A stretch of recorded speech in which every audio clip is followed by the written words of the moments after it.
7h-10h sur Radio Courtoisie, suivez la ligne droite. Guilain Benessa, Guillaume Bigot, bonjour. Bonjour. Guilain Benessa, je rappelle à nos auditeurs que vous êtes docteur en droit public, avocat, philosophe, enseignant à l'université de Strasbourg. Guillaume Bigot, vous êtes essayiste, politologue, éditorialiste et vous publiez tous les deux un livre commun, On marche sur la tête, aux éditions de l'Artilleur. D'abord, vous l'avez choisi comment ce titre ? Qui l'a trouvé d'ailleurs, Guilain Benessa ? Alors ça, c'est une discussion franchement à deux, c'est-à-dire on est parti du principe, et vous l'avez je pense bien compris à la lecture, qu'il y avait une somme d'absurdité et d'incohérences incroyables au niveau européen et qui fonctionnent dans tous les domaines et qui sont très précis, je veux dire des choses qui pèsent sur la vie des Français dans la vie de tous les jours, hein. Pêche, agriculture, on en a parlé récemment, économie, finance, marché d'électricité, immigration, frontières, et on voulait répercuter ça avec une formule qui nous semblait la plus adaptée, puisque quelque part les agriculteurs ont mis un peu ont donné le là avec les panneaux retournés, je veux dire, qui était une exposition à mon avis très très juste et très judicieuse du foutoir qu'on organise et qu'on voit tous les jours. Donc je pense qu'on peut dire que c'est vraiment un choix commun à partir de là. C'est la crise des agriculteurs qui a été déclencheur, qui vous a donné l'idée d'écrire ? Je dirais pas ça. Je pense que ce qui nous a beaucoup frappé avec Guilain, c'est que que personne n'a relié les points entre tout ce qui se passait. En fait, c'est un peu le point de départ. L'expression relier les points. C'est-à-dire que des gens se plaignent de l'insécurité et du fait que les juges paralysent la répression de l'État. Les gens se plaignent de la crise agricole. Les gens se plaignent du ralentissement de la croissance. Les gens se plaignent par exemple, du réchauffement climatique. Les gens se plaignent en effet de la crise agricole. Mais personne, quelles que soient d'ailleurs les préférences politiques des uns et des autres, personne ne relie les points et ne comprend finalement que aucune action politique n'est plus... c'est l'État qui est entravé, c'est l'action politique qui est entravée. Et derrière l'État, il y a la démocratie directe. En fait, les gens ne comprennent pas qu'ils ne vivent plus dans une démocratie directe, ça fait déjà très très très longtemps. Donc ils peuvent toujours se plaindre de ce qu'ils veulent, mais ça n'aura aucun effet. Aucun. Ouais. Alors bien sûr, il y a des élections européennes, justement. Il y a des élections du président de la République, il y a des élections des députés. Mais personne ne relie les points, ce qui se passe à l'Assemblée nationale. Prenons la réforme sur l'assurance chômage. Prenons la loi asile-immigration. Prenons la réforme de des retraites. Oui. Personne ne comprend que ces trois réformes-là, par exemple, ces trois textes-là, ou même la fin de vie, d'ailleurs, je vais en parler, si vous voulez, oui, bien sûr, pour expliquer, parce que c'est pas très clair, tous ces textes ne sont que la mise en œuvre, la mise en musique des instructions et des injonctions qui viennent de Bruxelles. Bruxelles dit, là, il faut trouver tout de suite des milliards parce que vous sortez des clous. Donc, qu'est-ce qu'on va faire ? On va encore taper sur les chômeurs.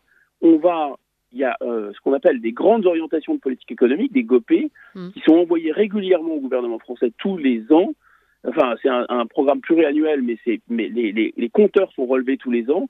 Et il vous dit, non, mais là, par exemple, il faut absolument réformer votre système d'assurance retraite, mais aussi réformer votre système d'assurance chômage. Et comme vous avez des milliards à trouver, et comme ça coûte très cher les soins palliatifs, on va plutôt donner le bouillon de 11 heures aux gens, comme ça va faire des économies. Je ne sais pas si vous avez vu, mais au Parlement européen et la Commission, sur injonction de la Commission européenne, il y a eu le pacte asile et migration européen. Oui. Il a été transposé par le pacte migration. Donc, vous avez toujours l'impression que vous êtes en démocratie. Vous n'êtes plus depuis très longtemps en démocratie. Tout ce qu'on vous demande de faire, tout ce que les politiciens font, eh bien, c'est ce que l'Europe non seulement leur demande de faire, mais surtout, le plus tartuffe dans tout ça, c'est qu'ils font semblant de s'opposer.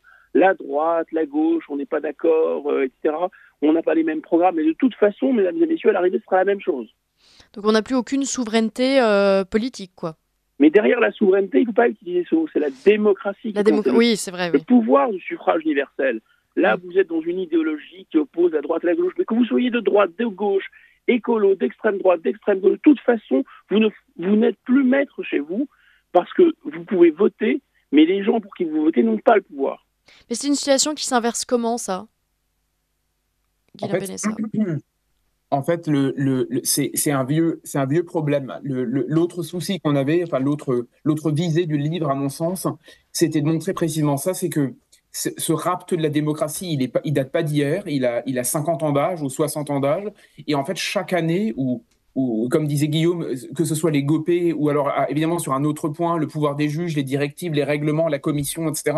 En fait, tout ça est un sac de nœuds inventé il y a maintenant 60 ans, grosso modo, plus de 60 ans. Et en fait, chaque année qui passe, j'ai envie de dire presque chaque jour qui passe, on rajoute un cadenas de plus dans un édifice qui, ne nous permet plus d'agir, et de deux, qui interdit quasiment aux Français, en réalité, d'exister par le biais du vote, et qui, en plus, entrave les institutions. C'est-à-dire qu'en fait, on pourrait même... Vous savez, j'ai entendu récemment, à l'occasion du décès de Marie-France Garot, Oui. une interview qu'elle a donnée il y a une quinzaine d'années, où elle dit la chose suivante, et je partage totalement son point de vue, mais on réalise, à mon avis, même pas ce que ça signifie concrètement. Elle dit, d'une certaine manière, l'État n'existe plus. Et elle sourit un petit peu avec un sourire ironique. Elle dit à un journaliste de France Info, elle lui dit, les institutions n'existent plus. Donc en fait, ça veut dire que quelque part, l'Assemblée nationale et le Sénat sont tellement devenus des caisses enregistreuses des injonctions données par Bruxelles que quelque part, la représentation nationale n'existe même plus. Il y a une espèce d'ensevelissement soft de tout ce qui constitue théoriquement les institutions françaises. Alors pour vous répondre comment, en fait c'est très simple et c'est terrible, c'est qu'en 60 ans... Si ça vous embête pas, je veux bien que vous répondiez juste après le bulletin d'actualité, je suis désolée, il est 8h et on reprend juste après. Ligne droite. Chevalier de la table ronde. Oui, oui, oui. Non, non, non. La table ronde. Guilain Benessa, pardon, je vous ai coupé juste avant le flash. Je vous laisse reprendre si vous voulez bien. Oui, je vais laisser Guillaume aussi approfondir la question, mais vous me demandiez comment ça s'est passé, comment ce rapt démocratique a eu lieu.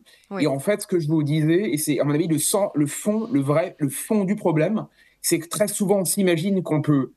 Et les politiques vendent ça de l'extrême gauche à l'extrême droite. Hein. C'est-à-dire, on a un récit tout fait qui est que l'Europe a déconné, on va dire petit à petit, que l'Europe a mal tourné et qu'il suffirait d'un petit coup de volant, vous savez, pour la changer, la modifier, etc. Et ce qu'on voulait absolument montrer, c'est le sens du livre, c'est que en réalité, tout est inscrit dans les traités, tout est inscrit depuis le départ par la politique des juges, tout est inscrit depuis le départ dans la relation entre les institutions, à la limite même...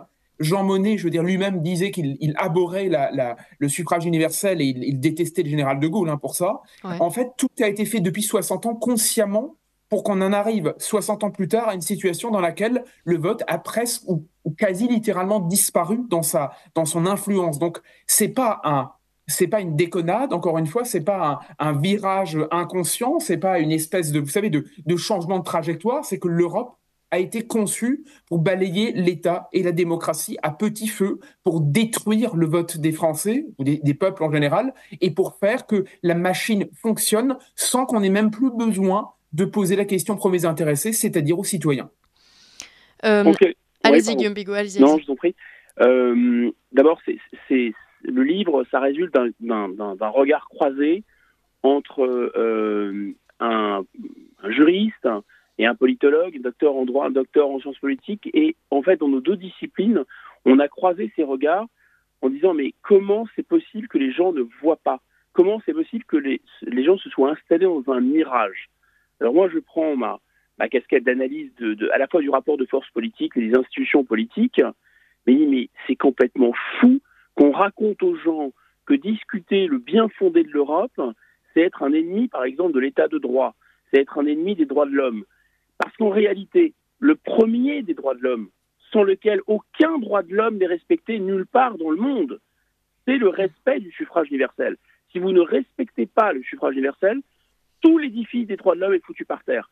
Or là, quand vous regardez ce qu'on nous a vendu et ce qui est installé comme une espèce de réalité indépassable, comme quelque chose dans lequel on vit, on respire maintenant, c'est l'air qu'on respire, que plus personne ne conteste, vous avez une commission européenne qui n'est élue par personne, qui a l'essentiel des pouvoirs, mais comment des gens qui se réclament de la démocratie, des principes de la République, des droits de l'homme, même du droit, peuvent supporter quelque chose comme ça?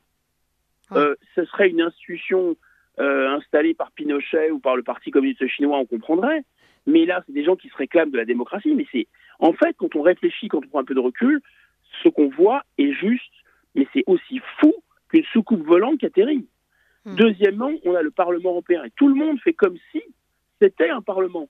Mais quand vous regardez, quand vous connaissez un peu l'histoire du parlementarisme, quand vous savez ce que c'est qu'un parlement au sens justement de notre tradition, nous, de la Déclaration des droits de l'homme, mais du parlementarisme britannique, du parlementarisme hollandais, etc., il n'y a rien dans le Parlement européen qu'un parlement, ou très peu de choses. Un parlement, c'est d'abord une instance élue qui représente un peuple, déjà il n'y a pas un peuple, mais surtout qui a son propre droit d'initiative. C'est-à-dire les parlementaires, ils peuvent décider ce sur quoi ils vont voter. Mais le Parlement européen n'a aucun pouvoir d'initiative. C'est un simulacre de Parlement. Tout le monde le sait, ses pouvoirs sont extrêmement réduits. Donc c'est un truc pour faire mumuse, pour faire des pâtés de sable, pour s'écharper, pour faire des trucs déclamatoires. Lundi, on est contre Cuba.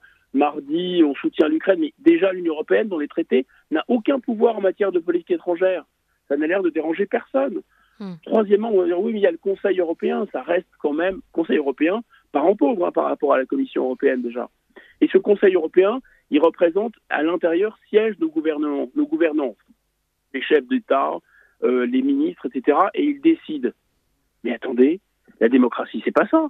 Si vous votez pour des gens, ils tournent le volant à gauche, ils tournent le volant à droite, parce que vous leur avez donné un mandat de tourner le volant à gauche, tourner le volant à droite. Déjà là, c'est pas le cas. Vous leur donnez un mandat de tourner le volant, par exemple, à gauche, ils vont se retrouver avec des gens qui veulent le tourner à droite. Mais ils vont pas pouvoir le tourner à gauche, puisque une majorité va pouvoir le tourner à droite. Donc ça s'appelle au mieux la démocratie indirecte. C'est comme si demain en France, on effaçait tout, on laissait que le Sénat. Vous votez pour des gens pour des Français, qui vont voter ensuite entre eux, aux élections locales, et puis ensuite, ceux-là vont désigner les sénateurs qui vont s'arranger entre eux. Mais ces sénateurs, ils ne peuvent rendre compte qu'aux maires, à ceux qui les ont élus, qu'aux électeurs intermédiaires.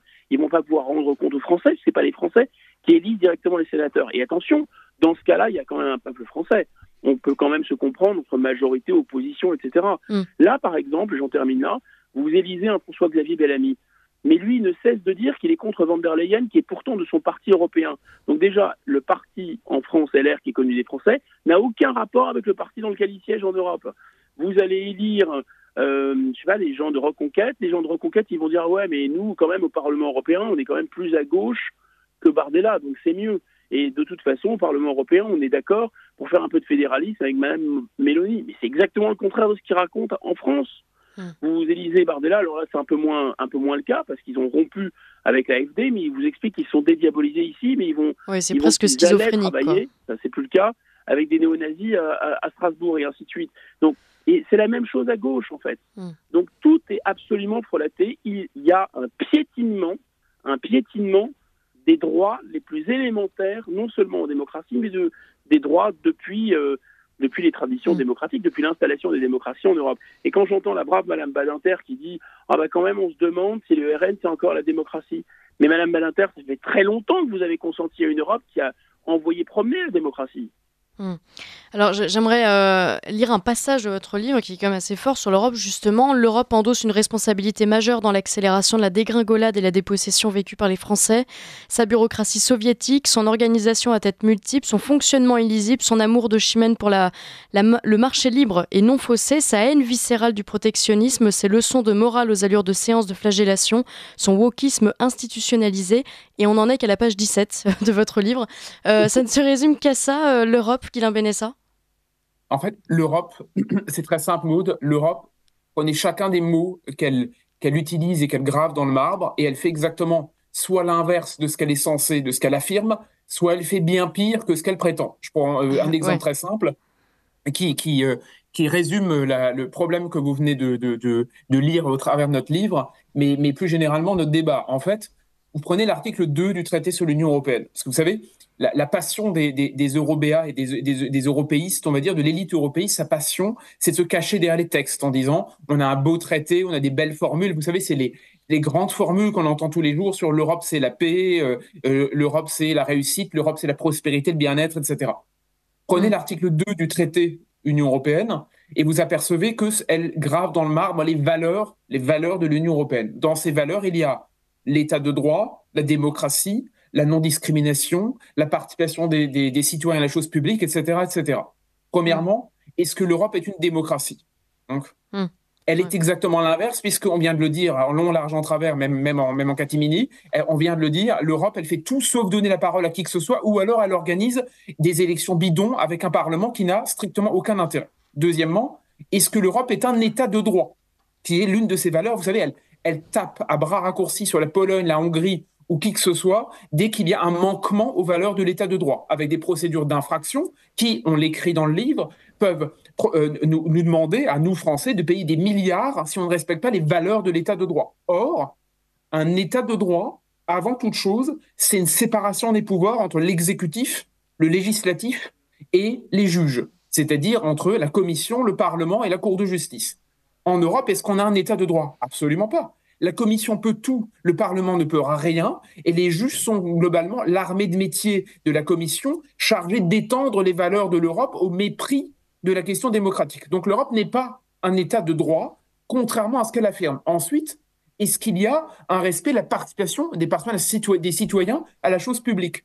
Mais l'Europe s'en fout, puisque sa question n'a jamais été d'entendre les peuples. Elle déteste ça. La preuve, c'est que lorsqu'on fait un référendum, les politiques nationales soit contournent le référendum comme en 2005 en inventant le traité de Lisbonne, qui a été fabriqué par l'Europe, mais qui a été relayé par les édiles français comme Nicolas Sarkozy pour en fait réenregistrer la Constitution européenne qui avait été rejetée par les Français par référendum, ou alors l'Europe fait tout pour encadrer le droit des États pour qu'on ne puisse plus légiférer par référendum. En gros, c'est la raison pour laquelle on ne peut plus référander en France, puisqu'on sait que si on touche à des questions centrales comme l'immigration, la question sociale, les retraites et tout ça, un référendum sera contourné par la jurisprudence européenne, puisque tout ce que les Français veulent, l'Europe interdit, en quelque sorte par le biais de la Commission ou des juges.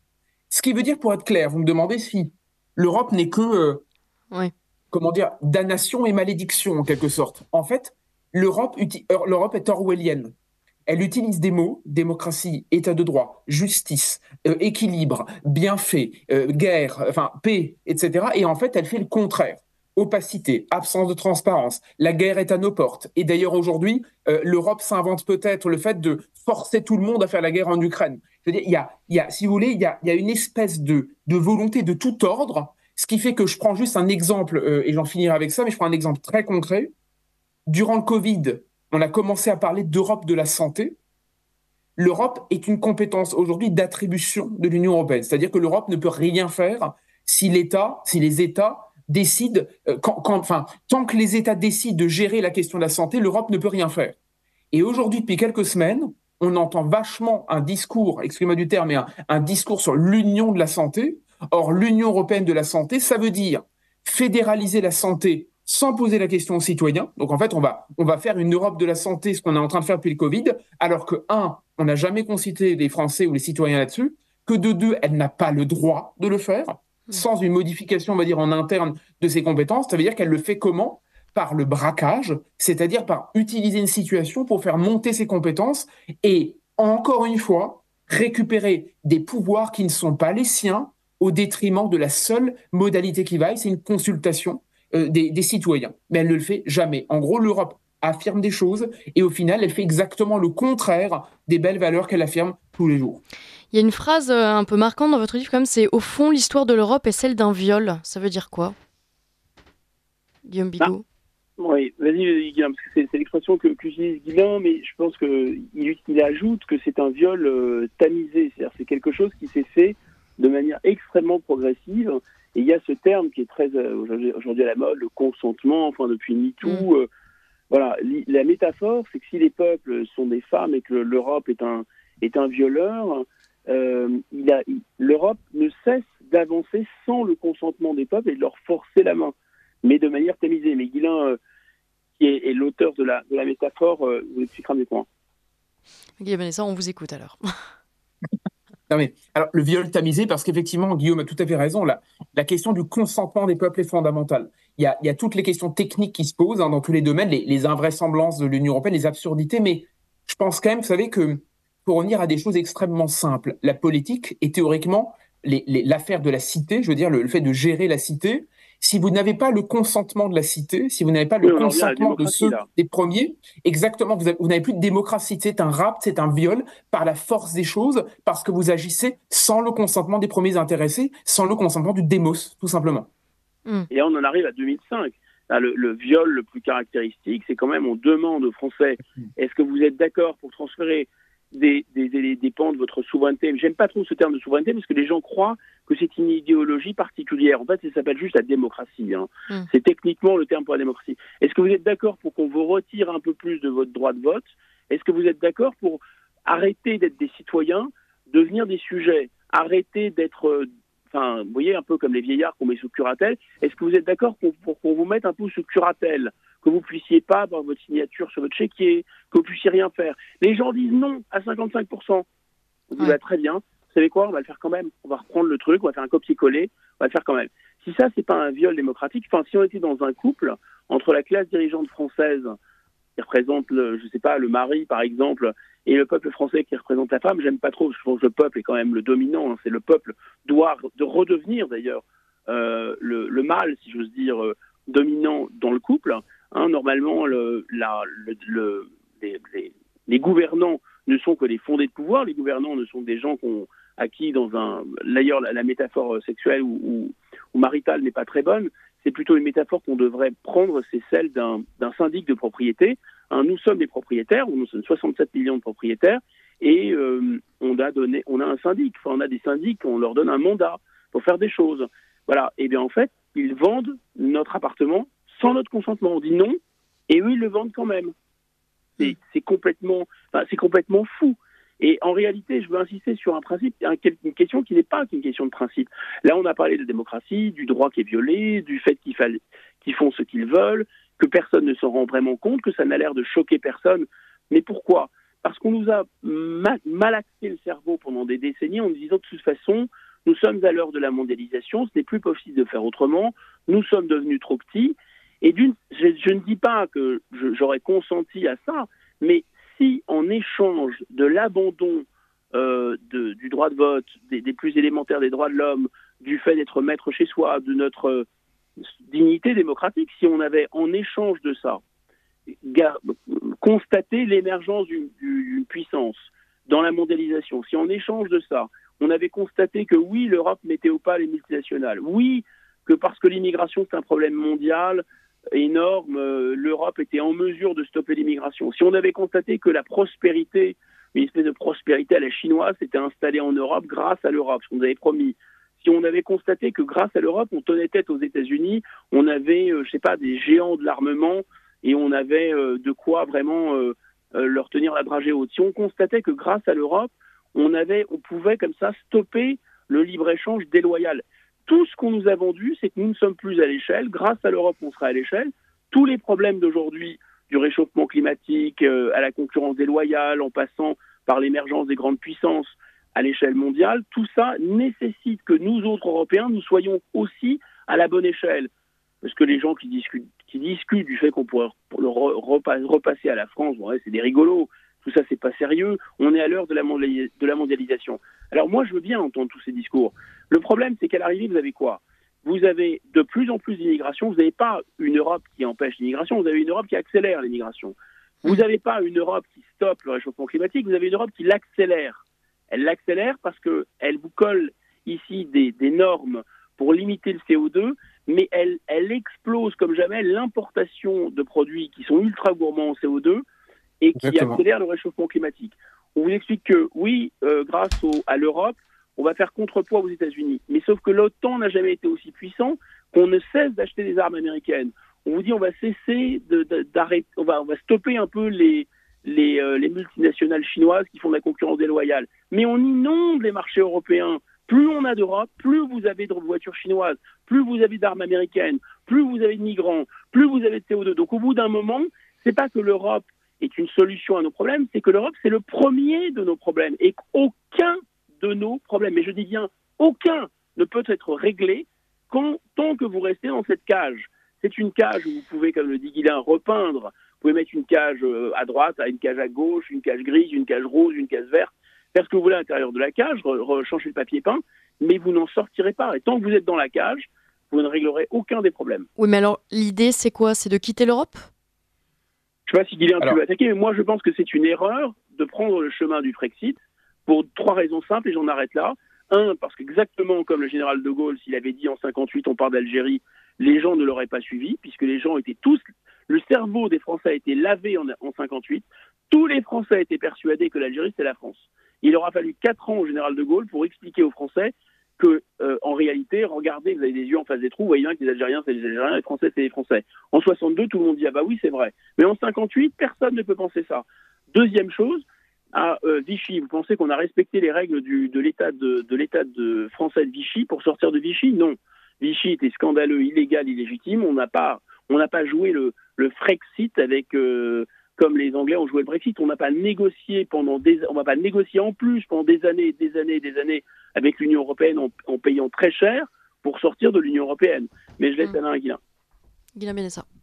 Vous savez, je pense que l'Europe est une prime à la médiocrité qui nous fait croire qu'il faut le chemin des médiocres pour s'en sortir. C'est-à-dire que l'Europe nous fait croire qu'il n'y a pas d'autres règles et d'autres solutions que de respecter benoîtement le sens de ses propres articles, de ses traités, de son droit pour sortir ou pour négocier ou pour discuter. Moi, je pense de plus en plus, et j'avoue qu'avec l'écriture du livre, avec Guillaume et le temps passant, j'estime de plus en plus que ça revient à jouer avec des règles frelatées, puisque le Frexit n'est ni plus ni moins que l'exercice de l'article 50 du traité que l'Angleterre a actionné pour sortir avec son Brexit. Or, la mère des batailles, c'est de rappeler, et il faut que les Français se le mettent dans le crâne, c'est tout, c'est beaucoup, c'est peu, c'est énorme en même temps, ça dépend comment on le voit, mais les Français doivent comprendre que leur droit n'a pas vocation et c'est totalement illégitime que leur pouvoir soit inférieur à celui d'une organisation internationale. Ce qui veut dire qu'il faut marteler, rappeler, appliquer, quitte à même refuser et à suspendre le droit européen lorsqu'il nous paraît contraire aux intérêts vitaux du peuple français. Ça veut dire qu'en interne, à mon sens, c'est un bras de fer terrible, je suis d'accord, mais en interne, à mon sens, récupérer le pouvoir, ça veut dire rappeler que je suis maître chez moi. Je ne négocie pas avec un ennemi qui m'occupe, je décide désormais de le bouter dehors, même psychologiquement, puisque mon droit est déjà là, ma constitution, elle existe, et rien ne doit théoriquement peser sur les intérêts de mon peuple et sur le droit suprême qui est le mien. Sinon, on va jouer une négociation en long cours et on rentre dans des règles du jeu et un mode d'emploi qui est fixé par les gens qui rêvent soit de nous garder de force, soit de nous interdire de sortir. Et je pense sincèrement que la seule manière de le faire, c'est de nous imposer sans négocier avec des règles du jeu frelatées. Sinon, de toute façon, on sera perdant parce que nous ne maîtrisons ni le début ni la fin de ces négociations. Allez-y, Guillaume Bigot, pardon. Oui, non, mais vous ne négociez pas avec vos geôliers les conditions de votre élargissement. Enfin, exactement. Ça, déjà, ça n'a aucun sens. La Grande-Bretagne l'a fait parce que la Grande-Bretagne est un pays très formaliste, mais surtout parce que la Grande-Bretagne ne pouvait pas, savait que l'Union européenne, cette espèce de cirque, allait continuer sans elle, d'une part, et qu'elle devait bien s'en accommoder, et puis en plus qu'elle ne partageait pas une monnaie. Donc c'est à la fois pour des raisons, parce qu'elle était, elle avait un besoin de s'adapter à l'Union européenne sans elle. Nous, il faut bien comprendre une chose, les Français doivent aussi comprendre que si on dit stop, tout ce cirque, tout ce château de cartes absolument invraisemblable, va s'écrouler instantanément. Déjà, je vous signale qu'on nous dit non mais vous pensez pas, si vous n'obéissez pas au traité, vous allez payer des amendes. Mais qui paye les gens qui nous envoient des amendes? Il faut bien comprendre qu'ils n'ont ni police, ils ont des tribunaux, mais c'est des tribunaux un peu spéciaux, ni armée, ni force d'État. Ce n'est pas un État du tout. C'est une organisation internationale qu'on finance comme un club. C'est comme un syndic. Donc en fait, toute la suggestion, elle est psychologique, elle passe dans la tête. Elle passe dans la tête de gens qui font un chantage, exactement comme il y a eu un chantage sur l'immigration.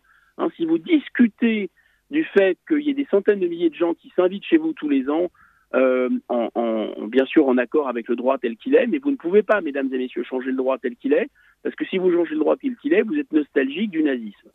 C'est ça qu'on nous a expliqué pendant 40 ans. Et si vous voulez qu'il y en ait moins, de toute façon, c'est que vous êtes raciste. Mais quelle espèce de rapport? Là, c'est la même chose. Si vous ne voulez plus obéir au traité aveuglément comme un pays qui n'est plus un pays, ou une démocratie qui n'est plus une démocratie, c'est que vous êtes contre l'état de droit. C'est que vous êtes contre la démocratie. Mais quel rapport? C'est précisément eux qui violent l'état de droit et la démocratie. Vous voyez ce que je veux dire? Donc ça, c'est vraiment...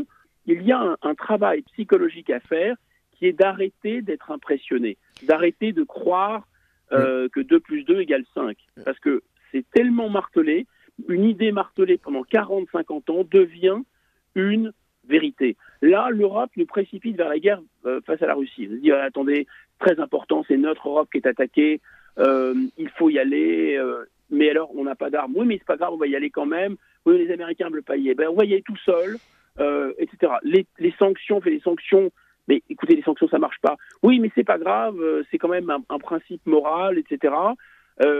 Les États-Unis viennent de lever les sanctions. Oui, mais c'est pas grave, on continue quand même les sanctions en européen, etc. Je vais devoir vous arrêter, Guillaume Bigot. Pardon ? Je vais devoir vous arrêter malheureusement parce qu'on est pris par le temps. En tout cas, j'invite vraiment nos auditeurs à lire votre nouveau livre, On marche sur la tête aux éditions de l'Artilleur. Merci à tous les deux, à Guylain Benessa et vous, Guillaume Bigot, d'avoir accepté notre invitation. Merci à vous. Et je pense qu'on poursuivra ces échanges de toute façon parce que l'actualité nous nourrit chaque jour. Merci beaucoup.